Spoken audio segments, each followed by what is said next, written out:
From जैसी masterpiece web series में कुछ भी यूं ही नहीं दिखाया जाता। बैकग्राउंड में रखा एक छोटा सा प्रॉप हो, कोई डायलॉग हो, या फिर किसी कैरेक्टर का उठने बैठने का तरीका, हर चीज एक हिंट होती है। इन दोनों तस्वीरों को जरा गौर से देखिए। ऊपर से देखने पर ये अलग अलग दौर के अलग अलग कैरेक्टर्स लगते हैं, लेकिन अगर आप ध्यान से देखेंगे तो दोनों की बॉडी लैंग्वेज और फिजिकल हैबिट्स बिल्कुल एक जैसी हैं। क्या ऐसा हो सकता है कि इस शहर में जो गोस्ट्स हमारे जिंदा बचे लोगों की मदद कर रहे हैं, वो असल में गोस्ट्स हैं ही नहीं? क्या होगा अगर फादर खत्री, वो boy in white, bartender Tom और वो एनकुए वाले बच्चे, ये सब अलग अलग नहीं बल्कि एक ही इविल एंटिटी हैं? आज हम फ्रॉम फैंडम की सबसे खतरनाक थ्योरी का पर्दाफाश करने वाले हैं, द मास्टर पपेटियर।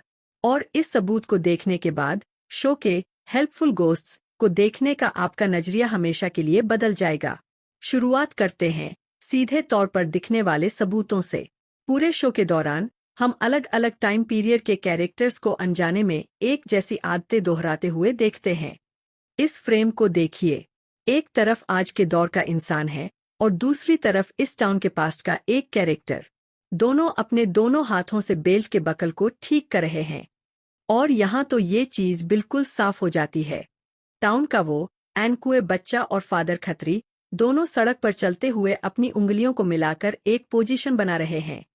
यह कोई आम बात नहीं है, यह एक खास तरह का रिचुअल पोस्चर है। तो आखिर इसका मतलब क्या है? फैन थ्योरीज यहाँ दो हिस्सों में बंटती हैं।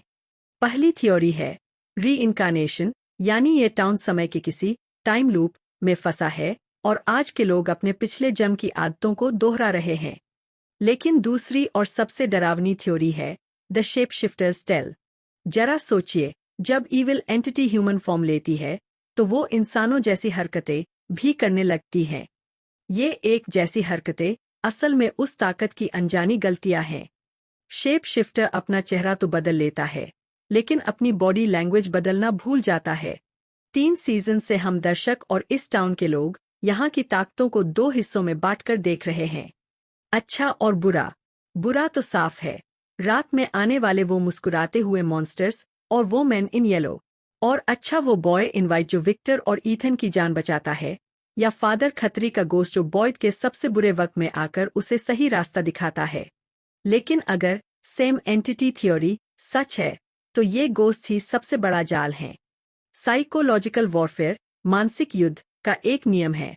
अगर आप किसी को पूरी तरह से निराश कर देंगे तो वो हार मान लेगा और गेम खत्म हो जाएगा।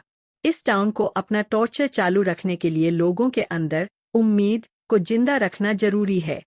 इसलिए वो इविल एंटिटी कभी फादर खत्री जैसे भरोसेमंद दोस्त का रूप लेती है तो कभी एक मासूम बच्चे का।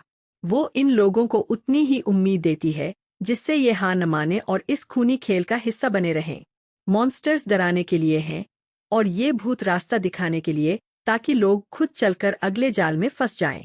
अगर आपको अब भी लगता है कि ये सिर्फ मरे हुए लोगों की आत्माएं हैं, तो जरा इस बात पर गौर कीजिए कि इन्हें क्या क्या पता है। जब फादर खत्री का गोस्ट बॉयड से बात करता है या टॉम का गोस्ट जेड से बात करता है, तो वो सिर्फ पुरानी बातें नहीं दोहराते। उन्हें इस टाउन की बारीकियों और इसके पीछे के रहस्यों का ऐसा ज्ञान होता है जो किसी आम इंसान के गोस्ट को कभी नहीं हो सकता। और इससे भी बड़ा सबूत है उनके डायलॉग्स का एक जैसा होना। जब फादर खत्री बॉयड को चेतावनी देते हैं तो वो साफ कहते हैं कि you are running out of time. ये बिल्कुल वही शब्द हैं जो बॉय इन वाइट ने तबिता को कहे थे। उनकी बातें एक हैं, उनके शब्द एक हैं और उनकी बॉडी लैंग्वेज भी एक है। ये अलग अलग आत्माएं नहीं हैं, बल्कि एक ही मास्टरमाइंड है जो शतरंज की इस बिसात पर मोहरों को अपनी उंगलियों पर नचा रहा है। अगर ये थ्योरी सच साबित होती है तो फ्रॉम की दुनिया और भी ज्यादा खौफनाक हो जाती है। इसका मतलब है कि जेड को मिलने वाले सुराग, तबिता का वो मिशन या बॉयड की हर वो कोशिश जो उन्हें लगता है कि आजादी की तरफ ले जा रही है, वो असल में उन्हें उसी इविल एंटिटी के और करीब ले जा रही है जिसने उन्हें यहाँ कैद किया है। पर आपका इस बारे में क्या सोचना है? क्या बॉय इन वाइट ही इस इविल एंटिटी का असली रूप है, या वो भी फादर खत्री की तरह सिर्फ एक मुखौटा है? अपने विचार मुझे नीचे कमेंट्स में जरूर बताएं। इस सीरीज के और भी गहरे सीक्रेट्स जानने के लिए वीडियो को लाइक करें और चैनल को सब्सक्राइब करना न भूलें। मिलते हैं अगले वीडियो में।